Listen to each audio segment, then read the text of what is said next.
Hi, I'm Laura and I am ADHD AF. Seriously. In the interim between seasons 2 and 3, I've created these micro interviews to use the platform to share useful information to the ADHD community. I'm just a late diagnosed ADHDer sharing my lived experiences, which means I'm not a psychiatrist, therapist, or coach. I am not trained or even emotionally equipped to offer advice or support. And that's why I've gathered these golden nuggets of information from people who actually know what they're talking about. There will likely be swearing and sensitive subject matter, so please have a read of the description of each episode before ingesting these juicy morsels of information, or in other words, tidbits.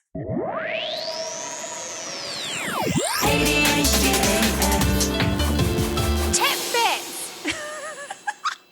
I'm going to try not to waffle because it's a tidbit, but I'm joined by a very, very special guest. Will you please introduce yourself? Hi, I'm CJ Debarra. I'm a queer non-binary journalist and author of Neuro-queer, a neurodivergent guide to love, sex, and everything in between. That is wonderful. Thank you so much for coming to talk to me and to educate us all. The relationship thing is really, really tricky with ADHD. Full stop. And that's not just romantic relationships. That's every relationship that we have.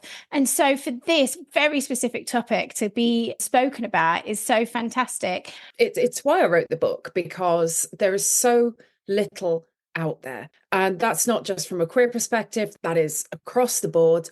I kept finding that like all the stuff on relationships, on sex and love was always like squished to this tiny section at the back where they were sort of like, yeah, it might be affected. You might find this, but let's move on to something else, okay? If we're not educated about it, how do we know? Then that in turn has an effect on our relationships and our partners and our mental health as well. Had Katie Osaurus on, and she was saying how you don't switch off your neurodivergence when you go to the bedroom. It informs all of our experiences, right? So of course it's going to affect our relationship. It's going to affect intimacy. It's going to affect everything. Exactly. And this is where this idea of neuroqueerness has come from. I can't see the world any other way. I am queer. I am neurodivergent. Everything that I see and experience goes through that lens. And that includes what I do in the bedroom, my relationships, even my friendships, all of it. So what would you like to school the listeners with? What could they take away? What would be the thing that you would most want them to know? Well, the first thing I would say is to get educated on what your ADHD traits look like for you. I started to look into all the different ways that ADHD can affect our relationships, our sex lives, how we meet people, dating, all of those things. I started to engage with and understand myself and my traits like for the first time in my life. In embracing those traits and going forward, I was absolutely able to have a much better and much more fulfilling sex life and relationship as well. I've actually met the most wonderful partner that I've been with for about 2.5 years now. Honestly, this is really the first time in a relationship where I've engaged fully and disclosed and said, if something's happening, I've gone, this works for me, this doesn't work for me. Yeah. And it feels so freeing.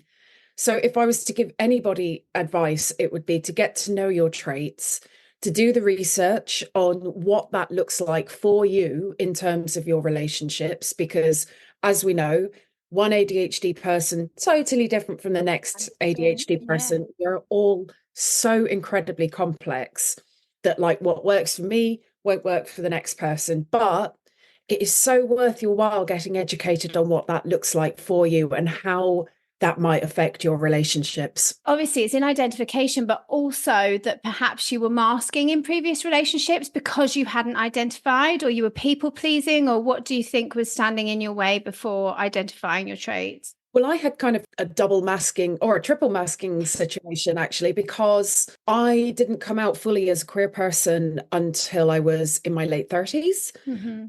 I didn't come out as non-binary until 2 years ago. And I mentioned my ADHD occasionally, maybe in passing to people. I was not living as my authentic self until the last 2 years, where I able to say my pronouns are they, them. I like dating queer people. I am queer. And also that I have ADHD, I am neurodivergent, and sometimes I can be completely and utterly overwhelmed. Sometimes I need to stim fidget spinners or pens or whatever it is. It affects me in so many different ways, but I'm fed up of pretending that that's not happening. Yeah, 100%. So you said that your sex life had greatly improved now that you have identified your traits and you're communicating your needs. So do you feel that that is because you have, in identifying them, you feel more confident in just saying what your needs are? A lot more. It's Yeah. not just feeling confident in saying what my needs are, but knowing that I've not just accepted myself, but I'm with a partner that also knows what's going on for me. Sometimes being able to communicate what I need sexually, what I need in terms of my traits, and also if things aren't working for me as well, because it's really hard to have those kind of conversations with people. You know, we're used to encouraging moans, the encouraging noise. The performance piece. We're not told to say, do you know what, actually, there's a texture that I Stop doing that. That's annoying. Or like, I can't concentrate because there's a crack on the ceiling. Yeah. A partner that's fully informed, they know where that's coming from. So they hopefully understand. Yeah. And it's not something that they can take as like a personal slight or a, or a put down if you're saying something doesn't work. It's because they understand that you are communicating your needs and this is what you are dealing with. That's exactly what you need from your partner. We've spoken a lot on the podcast in the past about there being a huge crossover between neurodivergent people and queer people. It would be really, really helpful as a community to know how we can be good allies. I would say two things. The first is to be vocal, to stand up for, to advocate for neuro-queer people. Second is to create space as well, to make sure that you've got an event on where you're talking about ADHD, that you keep space and you allow for neuroqueer people to be part of and to speak as well, because there isn't a lot out there. When I wrote the book, it came from a place of not seeing queer people represented in ADHD self-help, memoirs, research, studies, surveys, all of it. I got so frustrated. And the same way as there's so little out there for trans and non-binary people with ADHD as well. It's ridiculous that we're at this point. So by being vocal as allies, you can help to elevate neuroqueer voices. I mean, with it being February and all of the Valentine's shit that gets thrown at us and all of the pressure today, is there anything that you would like to say to anybody who is ADHD or well, I don't like saying undiagnosed because self-diagnosis is valid, but anybody who is discovering their neurodivergence and what that might look like for them and going into dating? And there's so many ways that it can affect us with ADHD and because we're never told about any of this, how can you safeguard yourself against something that you have absolutely no idea what you're facing into? So it could be small things like eye contact is particularly difficult. I really struggle with it. It can be painful if it goes on for too long for me. Is this normal? Am I looking at you too much? Not enough? Oh God. Then there's things like time blindness, where you may not realize that you're going to be half an hour late, which might be a first date. Boundary setting as well. So recognizing when your date's giving you red flags, and also we have the anxiety around disclosing. At what point do I disclose to someone? At what point do I tell them? Or do I sit there masking, coming away feeling exhausted? Do you know, you raised such a good point there, and it is something that I've thought about a lot. For some reason, waiting for the flag to turn a particular shade of red. If we can identify that we have been bad at boundary setting and spotting the red flags, how can we keep ourselves safer? Do you have any tips? I mean, straight away, the first thing I would say is be strict with yourself in terms of your actual physical safety. So putting a hardcore boundary in place for yourself that says, right, I will meet this person in a well-lit public space. Just make sure that somebody knows where you are, that you're not meeting for the first time in somebody's house.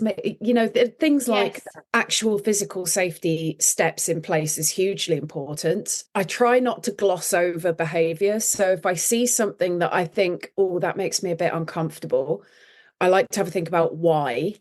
Which I haven't always done in the past. I've been in such a rush to get that lovely dopamine hit from, the thrill of the date. to kind of walk away for a few minutes and have a think. Text somebody if you need to. Just have a think about why you're feeling that way. And is it something that's like a mild ick, or is this something that like is potentially a sign Red flag, of yeah, absolutely. Gosh, that's really sound advice. Take a minute to tune into your intuition and question what it could be, or get support in that. That's such a good have an exit strategy. I used to have a wonderful get out of jail card with my friend Webby. She would ring me halfway through a date and like literally say, "Hi, I'm just ringing with an emergency." And then it was up to me whether I wanted to lean into it or not. But we also had a safe word so that she would know, even if I couldn't pick up the phone, that I could just text this safe word. And she would know that, okay, you're definitely fine. Yeah, that is really good. That is such good advice. Absolute pearls. Thank you ever so much. I really feel like I want to just keep talking to you, but we'll stop there just because I'm never going to stick to this TITBIT thing if I keep talking that's to you. Fine. You can buy my book, Neuro-queer, Yay! a neurodivergent guide to love, sex, and everything in between, from all good bookshops. And you can be an activist and actually go in and demand that your bookshop get the book in as well. If you don't ask for it, we don't get it. So the more people start demanding books about ADHD, queerness, and all the rest, the more that these books will start to be written and made and produced. If you're like me and you like ordering treats online, you can also get the book from Amazon as well, or from cjdebarra.com. Thank you. Yay! Thank you so much. Oh God, I hate doing it.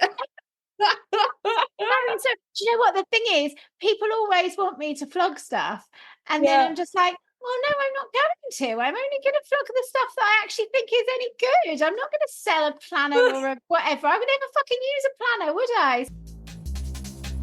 I hope you enjoyed that tidbit from an expert. If so, please comment in the Q&A on Spotify or leave a review wherever you're listening, and I might just keep creating them alongside season 3, which is coming right up with some full-length interviews with absolutely legendary ADHD AF guests. If, like me, late diagnosed ADHD left you feeling like an alien, you are not alone. Come and connect with the community at ADHD AF Alien Nation Live Tour, an intergalactic, huntastic expedition invading 14 UK cities this spring-summer to raise ADHD awareness and connect local ADHDers. Tickets are available via the link in the blurb of this episode and on adhdsfemales.com/events. These very special live shows explore going from the feelings of alienation to discovering an alien nation. There's a whole planet of us. I hope to see you in real life there, and or chat to you on Discord or over Zoom on the online peer support community Planet ADHD AF.